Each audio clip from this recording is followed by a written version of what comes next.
Hello mga loves! Kumusta po kayo? Nagluto po pala si Mama ng napakasarap na almusal namin kaninang umaga. Corned beef nga po pala ito at naglagay po siya ng 2 pirasong itlog. Ngayon nga lang din po pala ulit nagluto si Mama ng ganito. At naparami nga po ako ng kanin kaninang umaga mga loves. Sayang nga lang po at wala pong dahon ng sibuyas. Yun nga pong tinanim ko po na dahon ng sibuyas nung nakaraan ay namatay po dahil po sa sunod-sunod na pag-ulan dito. Kaya ang sabi po ni Mama ay magtatanim na lang daw po ulit kami. At syempre pagkatapos po namin kumain ni Kuya ay naligo na po kami at nagbihis na rin po kami kaagad. At nagsusuot na lang po ako ng medyas at sapatos dito mga loves. Habang nagbibihis po pala ako ay naliligo pa po si Kuya sa mga oras na yan. At pumunta pa nga po yung dalawa po niyang kaklase dito po sa bahay. Para po sabay-sabay daw po sila sa pagpasok. Madalas nga po ay lagi po nilang pinupuntahan si Kuya dito sa umaga. At kaninang umaga ang sabi po ni Mama sa kanila ay pumasok nga po sila. Kaya hinintay na po nila si Kuya. Lunes po pala ngayon kaya hindi po kami pwedeng malate. Lalo na po at flag ceremony po namin tuwing Lunes. Kaya pagkatapos ko pong mag-ayos mga loves ay nagpatawid na lang po pala ako kay Papa. Nagpatawid na nga lang po pala ako mga loves dahil po may kasama naman po ako sa paglalakad. At sinusunod ko naman po yung utos ni Mama na dapat sa gilid lang po ako maglakad. At kaninang hapon po para mga loves ay magluluto po kami ng masarap na suso. Binili po pala ito ni Mama mga loves nung may naglalakad na nagbebenta po ng suso dito sa amin. Eto nga po at mano-mano pong binabrush ni Mama isa-isa.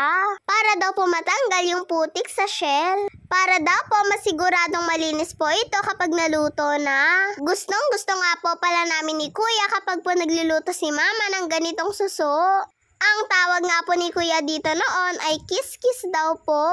Kapag po kasi kinakain ito pong suso ay sinisip-sip. Kaya ang tawag po dati ni Kuya dito ay kiss-kiss. At pagkatapos po palang nahugas ng lahat po ito ni Mama, ay nilabas po ito ni Papa para po sa labas po tanggalin yung dulo. Dito na nga lang po pala nila sa labas tinrabaho ito. Dahil kapag sa kusina mga loves ay magtatalsikan po yung mga shell. Tinatanggal po yung dulo nito mga loves para po mas mabilis pong masipsip. Day off po pala ni Papa ngayong araw. Kaya natulungan niya po si Mama na maglinis po nito. Matrabaho din po kasi ito mga loves. Pagkatapos mo pong i-brush ng mabuti, yung shell ay tatanggalin mo pa po yung dulo. Kaya tinulungan na po ni Papa si Mama. Tignan niyo naman po mga loves kung paano po ito tanggalin. Matagal po talaga dahil po isa-isa pa po. At sa wakas natapos na din pong tanggalan ni Papa yung dulo ng suso. Pagkatapos mga loves ay pinakuha po ni Mama sa kanya ito pong mga dahon ng malunggay. Ito po kasi ang isasahog po namin sa suso mga loves. Masarap din po pala kapag po hinalo yung talbos ng kamote o di kaya kangkong. Pero dahil wala pong nagbenta ng kangkong at talbos, ay eto na lang pong malunggay ang ihahalo po namin ni Mama dito. Masarap din po itong malunggay mga loves dahil po bagong-bago po yung dahon. Kapag po kasi medyo malalaki na po ito ay mapait-pait na po. Kaya pinakuha na po lahat ni Mama kay Papa yung dahon po nito. Dahil po, puputulan daw po ito ni Mama para po mas umusbong ng mabuti. Yun daw po ang paraan para po mas maganda ang tubo ng malunggay. Sa dami nga po ng malunggay na tinanim po ni Mama noon ay eto lang po ang nabuhay mga loves. Mahirap po kasi na magpatubo ng malunggay dito sa amin. Kaya mabuti na lang po may nabuhay po kahit isa. At eto na nga po mga loves at medyo madami-dami din po ito pong nakuha ni Papa. May panghalo na nga po pala kami sa suso. At si Mama ay hinuhugasan niya na naman po ng mabuti yung suso na tinanggalan po ni Papa ng dulo. Maraming beses nga po na hinugasan po ito ni Mama. Para po matanggal-tanggal po talaga yung itim-itim. Sobrang kuskus nga po ni Mama sa paghuhugas niya. At ako naman po mga loves ay ako na po palang naghanda ng mga kakailanganin. Naghiwa-hiwa na po pala ako ng bawang, sibuyas at saka po luya. Medyo maraming luya nga po pala yung ilalagay po namin ni Mama dito. Para po mas bumango-bango yung lulutuin namin. Naalala ko pa nga po nung last po na nagluto kami ng suso, ay sinigang po ang luto po namin ni Mama. At pagkatapos ko nga po palang maghiwa-hiwa mga love, ay tinulungan ko na po si mama sa paghihimay ng malunggay. Gusto ko nga din po yung ginagawa ko pong ganito. At nung naihanda na po lahat namin ni mama yung kakailanganin namin, ay magsisimula na nga po pala kaming maggisa.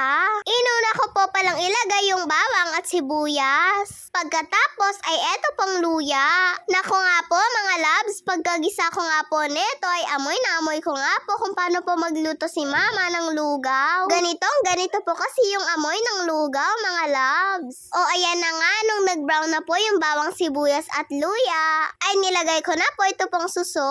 At pagkatapos ay naglagay na po ako dito ng paminta. Masarap nga po pala yung paminta po na ginagamit namin dito mga loves dahil po may pagkaanghang-anghang. At naglagay na nga rin po pala ako dito ng asin. Tapos po patis. At saka po 2 basong tubig. Tapos nilagay ko na rin po pala ito pong nor shrimp. At pagkatapos ay halo-halo lang po natin. Tinakpan ko nga lang po pala ito ng saglit mga labs hanggang po sa kumulo. At eto na nga po pala yung itsura po ng ating suso. Naglagay lang po pala muna ako dito mga labs ng konting sinigang mix. Konti lang po yung nilagay ko para po hindi po masyadong maasim. At para po mas lalong sumarap. At syempre kailangan ko na nga pong tikman kung saktong-sakto na nga po yung timpla po netong sabaw. At tamang-tama nga lang po mga loves. Si kuya ko nga po ay napatikim din po ng sabaw. At para po masigurong luto na po ang ating suso,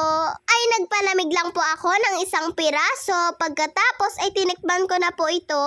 At pagkatikim ko nga po pala mga loves, ang sabi ko po kay mama ay pwede na po. Grabe nga po at nagustuhan ko po yung pagkaluto po namin ni mama dito. At dahil luto na po ang ating suso mga loves, ay pwede ko na pong ilagay dito yung dahon ng malunggay. Tapos ay halo-halo lang po mga loves. Pagkatapos po pala nito ay pinatay ko na po yung kalan namin. Dahil yung init na po ng sabaw yung magluluto sa dahon ng malunggay. O ayan mga loves, sa wakas ay nakaluto na din po tayo.